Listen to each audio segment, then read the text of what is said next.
morena embarca, molha o pé, mas não molha a meia. Viemos de nossa terra fazer barulho na terra alheia. Viemos de nossa terra fazer barulho na terra alheia. Oh, e embarca, morena embarca, molha o pé, mas não molha a meia.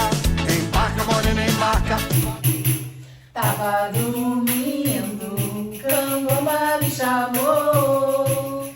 Tava dormindo, Cangoma me chamou. Disse levanta povo, o cativeiro acabou. Disse levanta povo, o cativeiro acabou. Você consegue citar 5 mulheres negras que fizeram parte da nossa história no Brasil? Caso você desconheça dessa história, saiba que elas existiram e que ainda continuam a existir. Antonieta de Barros, Tia Ciata, Dandara dos Palmares, Maria Firmino dos Reis e muitas outras mulheres que merecem ter suas histórias exaltadas como heroínas na nossa história. Guerreiras, rainhas, princesas, escritoras, poetas, elas estão por toda parte. E para ajudar a divulgar a história dessas mulheres incríveis, apresentamos para vocês Heroínas Negras, para que você conheça um pouco a história dessas mulheres tão importantes para o povo preto. Tava dormindo, Cangoma me chamou. Tava dormindo, Cangoma me chamou. Disse levanta povo, o cativeiro acabou. Disse levanta povo, o cativeiro acabou. Tava dormindo, Cangoma me chamou. Tava dormindo, Cangoma me chamou. Disse levanta povo, o cativeiro acabou. Disse levanta povo, o cativeiro acabou.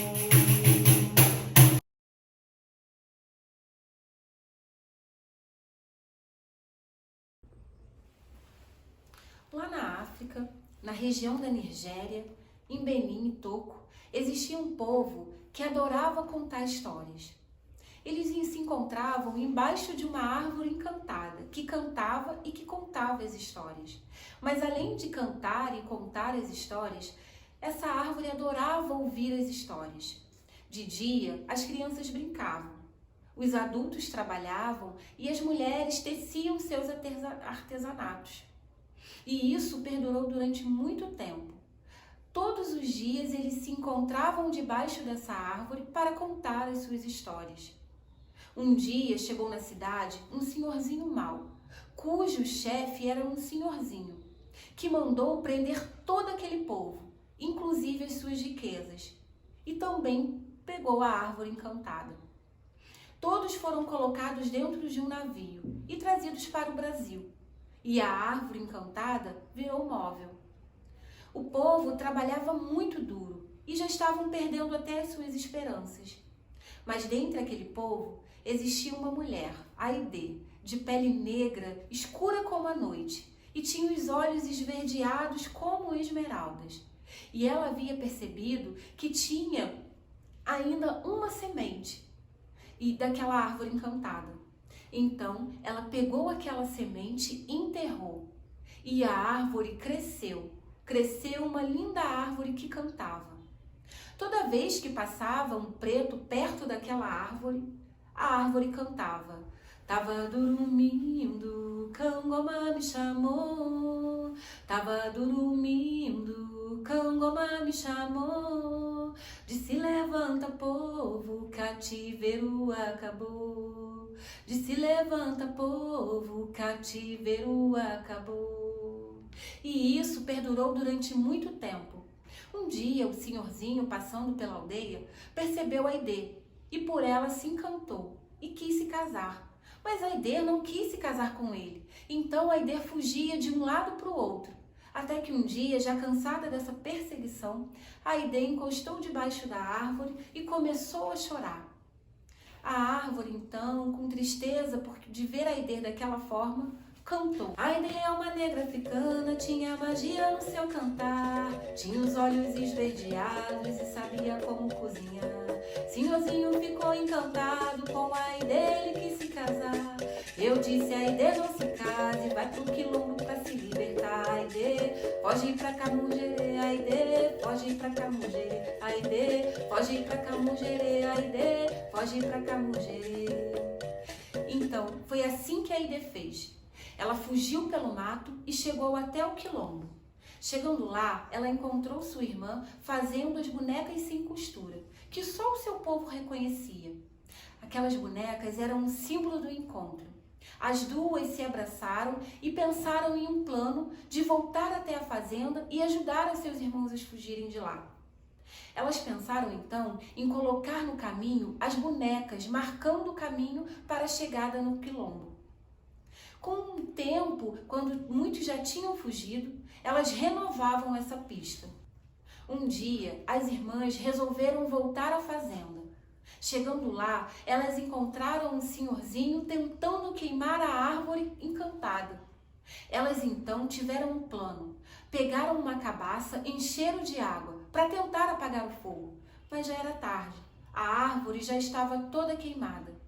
A Aide então pegou um galho que ainda sobrou daquela árvore, pegou a cabaça e fez um gancho. Foi assim que a Aide percebeu que o galho ainda ecoava sua música bem longe. E ainda ecoa até hoje nas rodas de capoeira. Foi assim que o berimbau ficou conhecido em todo o Brasil. Também ficou conhecida a mulher corajosa, Aide, e a boneca Maumi, que traz como símbolo o encontro precioso, o encontro dos irmãos.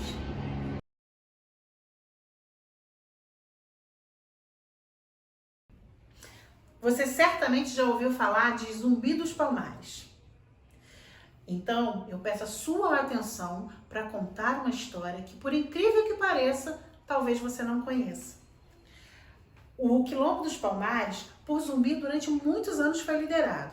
E contam que nessa época, com uma guerreira muito poderosa, ele era casado. Seu nome era Dandara. Pouco se sabe sobre a história de Dandara. Quase nada foi registrado. Então, o que eu conto, para você pode parecer uma lenda, uma história de imaginação, mas é uma história de muita coragem. Não se sabe se ela nasceu no Brasil ou se na África cresceu. Eles não sabem se ela nasceu livre ou se por necessidade se verteu. Dandara era casada com Zumbi e com ele teve 3 filhos. 3 rebentos do casal que se uniu para lutar. Mas Dandara não aceitou a condição pacífica de ficar em casa cuidando dos filhos, cozinhando. Guerrear era o que dava brilho nos seus olhos.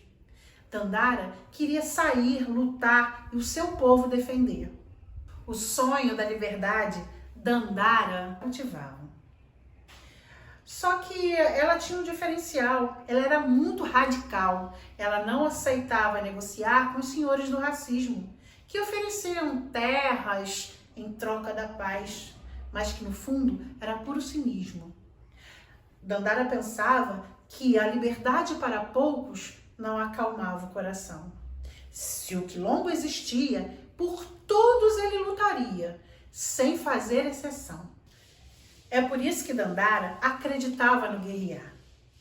O zunido da sua espada e das suas armas eram sempre escutados, que era para ameaçar ou mesmo para ferir. Dandara acreditava que a paz só seria real se ela fosse para todos, sem nenhuma exceção. Então você já pode por aí começar a imaginar todas as ações que os dois faziam. Eles queimavam as plantações, arrombavam as senzalas e o poder sempre crescia. O Quilombo dos Palmares era majestoso, era imponente e os brancos invejosos tinham muito medo daquele lugar. Eles tinham um verdadeiro horror, tentavam sempre destruí-lo, mas as suas investidas eram sempre desastrosas. Por isso, o Quilombo dos Palmares durou por muitos anos, até que um dia, numa última tentativa, acabaram por destruí-lo. Zumbi, para manter a luta, se embrenhou na mata e sumiu. Dandara não teve a mesma sorte, foi acuada. Para não voltar à escravidão, de uma pedreira ela se jogou. E mesmo a sua morte heróica nos traz uma lição. Rejeitar a rendição é a nossa condição. Se essa história foi lenda ou se foi inventada, eu não sei. Eu só sei que para nós, para o povo preto, Dandara é um símbolo feminino de uma grande heroína. E a sua lição deve ser sentida e guardada aqui no nosso coração.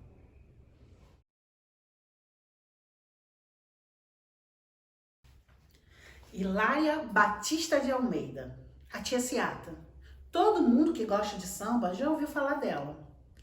Ela nasceu na Bahia, em Santa Amaro, mas teve que fugir de lá, porque ela era mãe de santo e a sua religião era perseguida. Tia Ciata veio morar no Rio de Janeiro. E aqui, com sua roupa branca, o seu turbante no cabelo e o seu tabuleiro, vendia quitutes pelas ruas da cidade. Ela morava num lugar chamado Pequena África. Era um lugar no Rio onde moravam muitos pretos libertos e que viviam em condições ainda precárias, porque a abolição havia sido feita, mas os pretos não tinham estudos, não tinham um bom trabalho e por isso não tinham como comprar suas casas, suas terras, e ali eles faziam um lugar para morar, para manter as suas tradições. Tia Ciata teve 15 filhos e morava com eles ali na Pequena África. Ali, junto com os seus, eles se ajudavam, faziam suas reuniões e perpetuavam as suas tradições. Era na casa de Tia Ciata, essa filha de Oxum, a deusa da fertilidade, a deusa da beleza, a protetora das crianças, a senhora dos rios, doce como as águas do riacho, mas forte como as águas da cachoeira, que se encontravam os grandes compositores da época, os homens que faziam samba. Dizem também que foi lá, no terreiro festivo da casa de Tia Ciata, que o primeiro samba gravado foi feito por Donga, no telefone. Tia Ciata é um símbolo de resistência religiosa e das tradições da cultura africana. O samba, naquela época, não era muito bem visto pela polícia. Ele era considerado uma coisa de vagabundo. Depois, 100 anos depois dessa história, o samba virou o símbolo da nossa nação. Viva Tia Ciata! Viva o samba!